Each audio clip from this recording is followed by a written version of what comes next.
Hello everyone, how are you today? People are angry, and you will notice this in both a local and international level. In the country where I currently live in, the Philippines, there's a massive uproar in the past few weeks with a revelation that there has been massive corruption with regards to tax people's money supposedly being put out for flood control projects because flooding is and has always been a significant problem in the Philippines. But it turns out that the money which supposedly has been allocated for these flood control projects has simply went into the pockets of government officials and their favored contractors. And unsurprisingly, what can you expect? People were outraged. In fact, in this week alone, there has been at least four large and organized demonstrations in our streets. And mind you, Filipinos are not the sort of people who are irate or angry by default. We, or at least we like to think that we are a people who are generally lighthearted. We like to laugh a lot. In fact, you'll see a lot of pictures of Filipinos still smiling even when their houses have been submerged in flood water. But this time, things are different. And Filipinos are angry. Personally, I have never seen them angrier than now. And you'll also see in global news that similar waves have been rocking Nepal and Indonesia lately. I'm sure other countries are experiencing the same. Allegations of corruption and systematized greed have also sparked the rage, I think that's the proper term to call it, rage of the respective citizens. In fact, in Nepal, if you have been abreast with the news, they even burnt down their parliamentary building. People are angry, and one can look at it from both a superficial as well as a deeper, a secondary point of view. From a superficial level, of course, you can immediately trace the rage, the irateness of the people with these corruption allegations, with this misuse of supposedly public funds. In fact, in the Philippines, it has come to the sickening point that one of the government's favored contractors lives in a house that already looks like a building. And they have 48 luxury cars, including several Rolls Royces, Lambos, Ferraris, so you name it, they have it. Bugattis, yeah. And these cars, you barely see them. Perhaps you'll see them once a year if you're lucky. You will barely see them in the streets of the Philippines because we are supposedly, but people are starting to question this notion.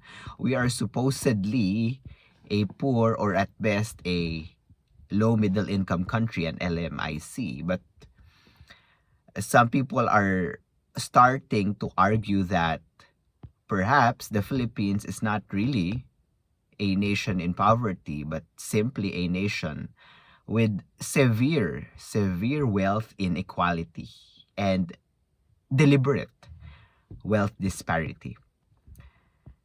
And so on a deeper level, this rage, the irateness of the people, I think, stems from a general discontent with the promises of capitalism as a system and as a system of production in particular.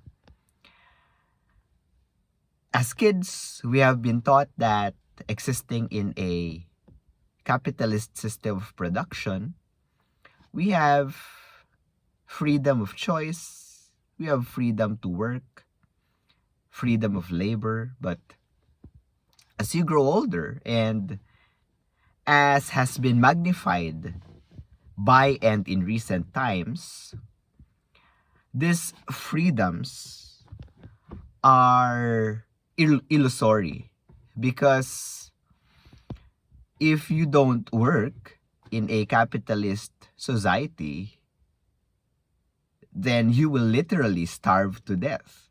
The system is designed in such a way that you have no other choice, you have no other recourse but to work for somebody else. And who is that somebody else? You have to work for the capitalist. In the past, it was called the industrialist, but now you have to work for the capitalist, aka the entrepreneur,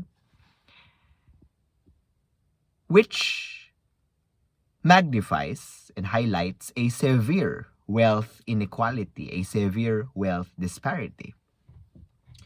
You think you are free, but actually, you are not.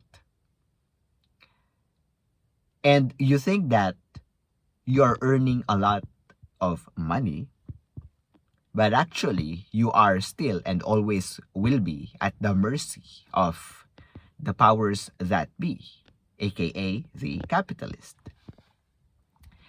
And I'm not espousing communism or Marxism and all of its derivative forms, but Karl Marx tackles this in his seminal work, Das Kapital, the Capital, which is a critique of capitalism, obviously. And he cites that it's not that the capitalist is immoral per se. It's not really a matter of morality, but the system of capitalism is designed such a way that the priority, the premium is not really humanity. It's not the human being per se, which is the priority, but rather the priority is the maximization of profit. That is the locus, the core around which the system is designed. And if such is indeed the locus, and obviously it is, in any capitalist nation, in any capitalist society, human welfare will obviously always take a back seat when one has to choose between it and the maximization of profits, of money.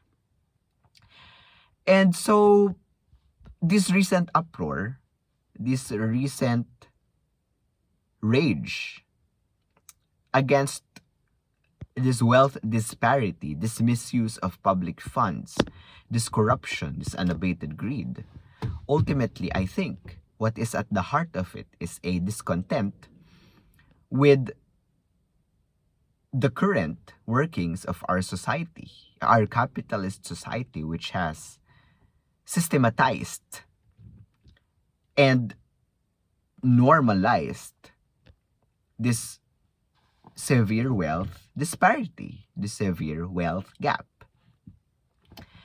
And so our next question is, what do we do now? What happens then? To be honest, personally, I think only time can and will tell. But my philosophy is, and always has been, even if you don't know where and how to start, if you feel as though something were askew, were not right, and if you feel as though something or some things need to be changed, the first step is to talk about it. We need to talk about it. And hopefully, the rest will follow. Let's talk about it. Thank you very much, everyone, for watching, and I'll see you again in our next video. Take care.